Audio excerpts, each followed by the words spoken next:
So here it comes to DECLARE-TIMI 50X studies, which was designed to explore its use in reducing heart failure hospitalization.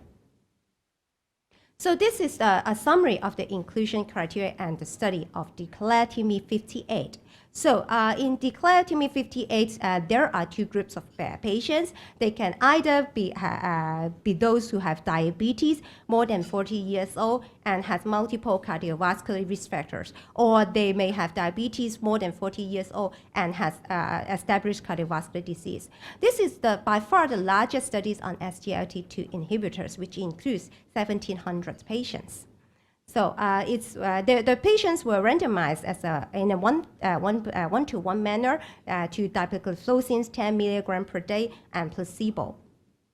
So the primary endpoint includes two. One is the composite endpoint of hospitalization for heart failure and CV death. And the other composite endpoint is the MACE, which includes cardiovascular death, MI, and stroke.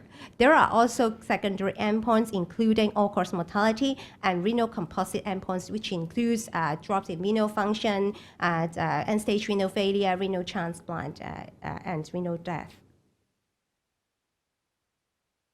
So this is the summary of the patient characteristics. So these patients are in the range of like 60 to 70 years old. So most of them has a high BMI, as you can expect it. And in fact, what we are interested in are those, how many of those have multiple risk factor and how many of them has established cardiovascular disease. So this study, in this study, only 40% of them has established cardiovascular disease, and 60% of them has multiple cardiovascular risk factors without any established cardiovascular disease. For the renal function, the EGFR, mean EGFR was 85, so it's pretty good, and only 30% of them has macro or macroalbuminuria. This is a summary of the baseline medications used. So a lot of them has already had metformin, and up to 40% of them has insulin. So a lot of them also are also on cardiovascular therapies like aspirin, statin. So now we share the results of the DECLARE study. So for adjusted mean HbA1c, yes, there is a decrease in HbA1c with dapagliflozin 10 milligram.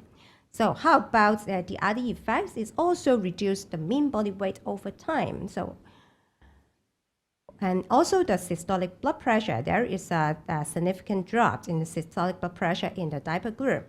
So how about the primary endpoints? On the left, this is the composite primary endpoint of heart failure hospitalization and CV death.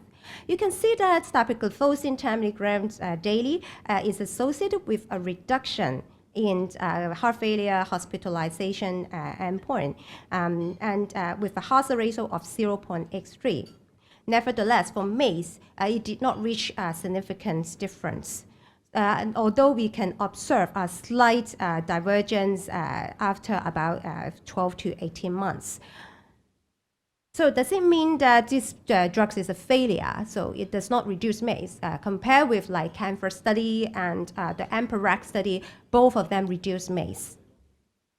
I cannot give you a definite answer, but I can give you some background.